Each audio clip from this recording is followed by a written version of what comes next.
Halo guys, assalamualaikum warahmatullahi wabarakatuh. Selamat datang di We Entry. Oke, kali ini gue menceritakan sebuah film yang berjudul The Shawshank Redemption 1994. Film ini menceritakan tentang kehidupan narapidana di penjara Shawshank. Shawshank sendiri adalah penjara untuk tahanan seumur hidup.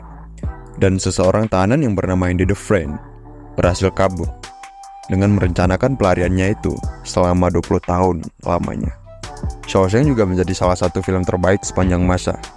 Film ini tuh nggak perlu gorok-gorokan leher atau adegan yang vulgar gitu.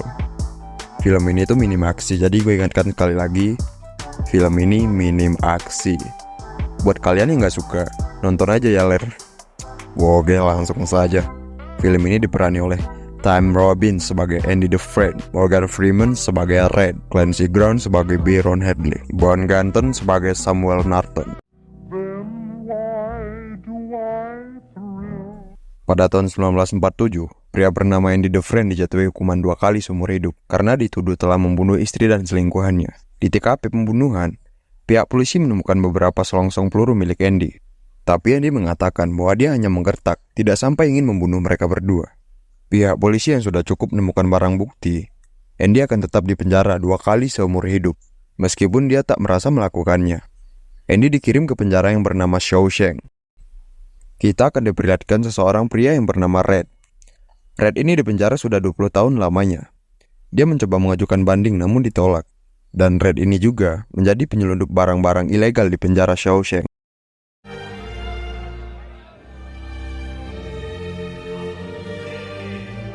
Day you were born, skin burning and half.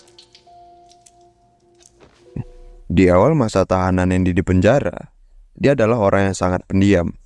Penjara Shawshank ini diperuntukkan bagi kriminal tingkat tinggi, seperti pembunuh, pemerkosa, narkoba, kalah main slot, lost track ML.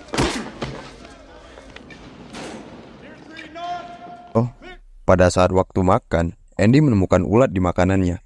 Dan tiba-tiba seorang kakek yang bernama Brooks Hittel meminta untuk memberi makanan burung atau ayam peliharaannya. Brooks adalah seorang penjaga perpustakaan di penjara Shawshank. Di penjara, Andy bekerja sebagai binatu. Setelah beberapa waktu, akhirnya Andy mulai berinteraksi sesama napi. Dan dia berteman dengan Red. Dan Andy memesan palu ke Red untuk mengisi kebosanannya dengan cara memahat atau mengukir batu. Di tempat kerja, Andy sering mendapatkan pelecehan seksual dari 3 orang gay yang diketuai oleh Hamle.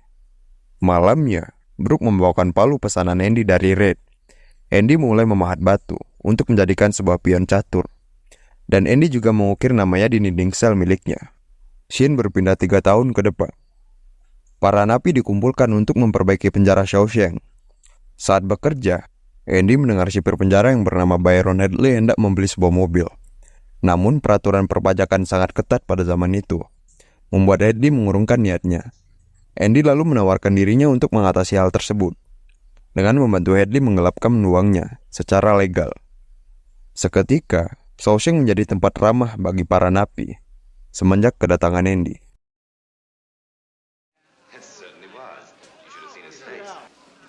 Take a few weeks.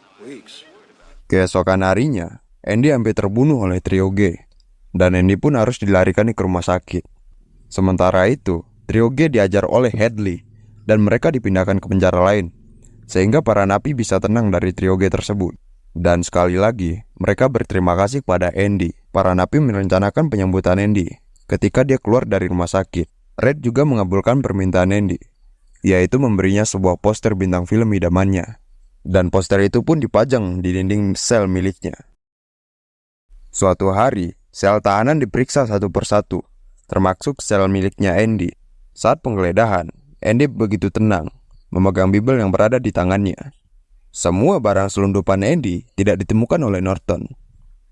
Keesokan harinya, kepala penjara Norton memanggil Andy ke ruangannya. Norton memindahkan Andy bekerja sebagai penjaga pustaka bersama Brooks. Shawshank Prison Library. Andy akhirnya mulai membantu para staf penjara untuk mengatur keuangan mereka. Saking sibuknya, Andy dibolehkan membawa staf pribadi, yaitu Red. Andy juga mengirimkan surat ke pemerintah agar memberikan dana bantuan untuk penjara itu.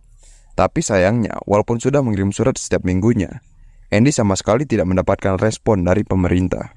Beberapa tahun kemudian, Brooks terlihat ingin membunuh seseorang karena dia mendapatkan kabar kalau dia akan bebas bersyarat setelah menjalani hukumannya selama kurang lebih 50 tahun. Brooks pun akhirnya bebas dan menjalani sehari-harinya sebagai orang normal pada umumnya. Rupanya, Brooks tak mampu beradaptasi dengan dunia luar karena dia tetap saja dianggap sebagai mantan narapidana. Dan akhirnya, Brooks mengakhiri hidupnya dengan cara bunuh diri. Wake up, scared, low, but he never does. Not to stay.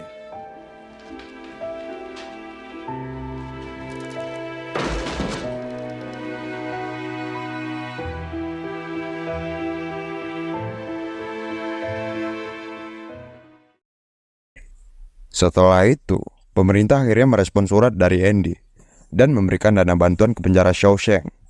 Pemerintah mengirimkan dana itu supaya Andy berhenti mengirimkan surat karena telah bosan dengan surat yang itu terus menerus.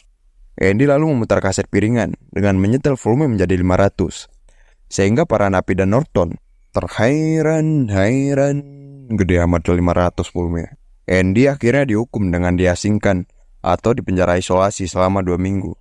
Setelah bebas dari sel isolasi, Andy mengatakan tentang harapan yang selalu bersemayam di dalam hatinya. Andy mengatakan bahwa tidak semua tempat di Shawshank ini terbuat dari batu. Pasti selalu ada tempat di mana mereka merasakan kebebasan. Red memperingatkan Andy untuk berhati-hati dengan perkataannya itu.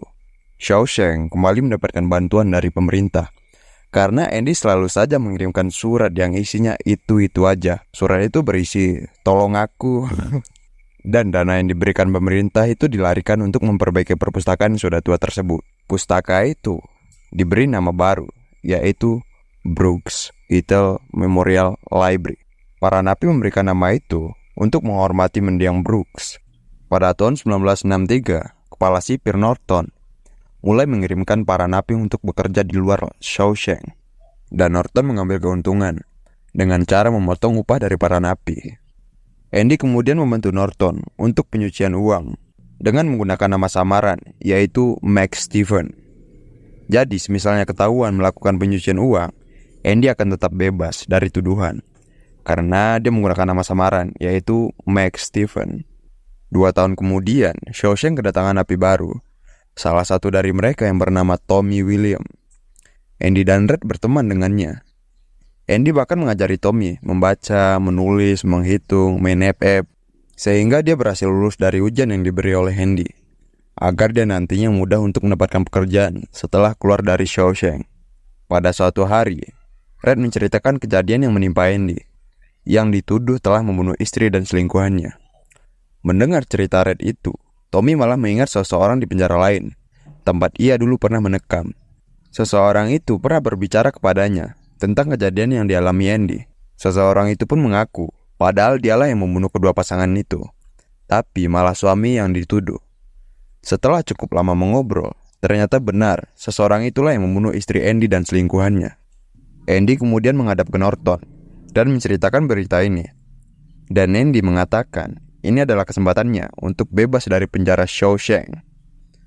Tapi Norton tidak mempedulikannya. Norton malah tersinggung ketika Andy mendesak dan mengatakan kalau dia tidak akan membongkar rahasia Norton waktu nanti keluar dari penjara. Norton lalu menyuruh sipir untuk membawa Andy ke sel isolasi dengan waktu yang cukup lama. Sementara itu, Norton menjebak Tommy untuk menemuinya di luar penjara, dan sipir pun menembak Tommy hingga tewas. Norton mengabarkan ke Andy kalau Tommy telah tertembak. Ternyata, Norton sengaja menjebak Tommy bertemu di luar penjara, supaya bisa menjadikan alasan kalau Tommy mati ditembak karena dia berusaha kabur dari Norton. Lalu Norton menyuruh Andy untuk melupakan mimpinya, untuk bisa bebas. Selepas keluar dari sel isolasi, sikap Andy jadi mulai berubah, dan dia meminta Red untuk membelikannya tali. Andy juga memberitahu Red kalau dia bermimpi tinggal di sebuah pulau di Meksiko. Andy juga memberitahu Red sebuah lokasi di Buxton, dan meminta Red mendatangi lokasi tersebut setelah Red bebas nantinya. Red merasa ada suatu masalah dengan kejiwaan Andy, dan Red mengabulkan permintaan Andy, yaitu memberinya tali. Namun, teman-temannya melarang Red karena Andy bisa saja berniat bunuh diri, sama seperti Brooks. Red kembali merasa bersalah karena telah memberi Andy sebuah tali. Sementara itu, Andy kembali sibuk dengan membantu Norton mengurusi uang ilegalnya meskipun Andy terpaksa melakukannya karena dia berada di bawah kendali Norton. Pada malam harinya, Red memikirkan Andy. Dia kembali kepikiran dengan kejadian yang menimpa Brooks. Dia berpikir Andy akan melakukan bundir sama seperti Brooks, sampai membuat Red susah tidur. Keesokan harinya, para sipir mengecek satu persatu sel tahanan, dan ternyata benar, Andy tidak keluar dari selnya. Red sangatlah khawatir, jangan-jangan Andy benar-benar melakukan bunuh diri. Saat para sipir mengecek selnya, ternyata Andy sudah tidak ada di selnya tersebut. Seluruh sudut sel diperiksa dengan seksama. Namun tidak ada hal yang mencurigakan. Berarti Andy kabur tanpa meninggalkan jejak. Norton curiga kepada Red karena dialah orang yang sangat dekat dengan Andy. Tetapi Red tidak tahu menahu dengan semua ini. Norton yang kesal melempari Red dengan batu-batu yang diukur oleh Andy. Dan Norton juga melempari poster idamannya Andy. Hal yang tak terduga terjadi di sini. Ternyata poster tersebut berperan penting dalam pelarian Andy. Poster yang dilempari oleh Norton ternyata sobek dan mengungkap misteri di balik dinding, yaitu sebuah terowongan kecil. Menurut Red, terowongan itu bisa digali dengan palu kecil. Akan memakan waktu hingga 600 tahun untuk menyelesaikannya. Tetapi Andy bisa menggali terowongan itu selama 20 tahun lamanya. Terowongan kecil inilah yang dilalui Andy dengan susah payah untuk kabur dari penjara Shawshank. Sebelum Andy kabur, dia telah mengambil jas dan sepatu milik Norton. Dan tak lupa, dia mengambil bukti-bukti kebusukan Norton. Andy juga mengambil dana yang telah dikumpulkan oleh Norton selama ini, yang beratasnamakan Max Stephen. Dengan cerdas, Andy menukarkannya dengan Bible yang selama ini dia bawa. Dan di sini terkuak fakta. Kenapa Andy selama ini selalu berhasil dari penggeledahan sel? Ternyata palu yang dipesan dari Red, Andy simpan di bagian Bible. Andy lalu membungkus semua barang tersebut dan mengikatkannya di kakinya. Saat hujan deras beserta bunyi petir itulah, Andy membocorkan pipa kotoran, tanpa harus takut terdengar oleh siapapun. Andy lalu merangkak sambil menahan busuknya kotoran. Dan akhirnya, Andy pun bebas dari penjara Shawshank. Tepat keesokan harinya, Andy datang ke sebuah bank untuk mencairkan uang yang selama ini telah dikumpulkan oleh Norton. Kartu yang beratasnamakan Max Stephen. Pada saat itulah nama Andy the Friends telah berganti menjadi Max Stephen. Andy mengambil semua uang yang dikumpulkan Norton. Kurang lebih $370.000 pada zaman itu loh, $370.000 coba. Dan Andy tak lupa mengirimkan berkas-berkas kebusukan Norton di penjara Shawshank. Tak lama kemudian, Hadley ditangkap oleh kepolisian karena menjadi tersangka pembunuhan Tommy William dan juga menangkap Samuel Norton di ruangannya. Sebelum polisi menangkapnya, Norton memutuskan untuk bunuh diri dengan menembak kepalanya sendiri karena telah depresi dengan semua kejadian ini.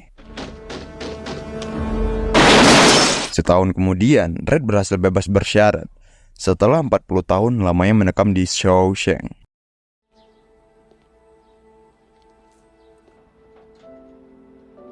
Awal Red keluar di penjara, dia begitu frustasi karena keadaan dunia luar sangatlah berbeda. Red sempat berpikiran untuk bunuh diri, sama seperti Brooks Hill.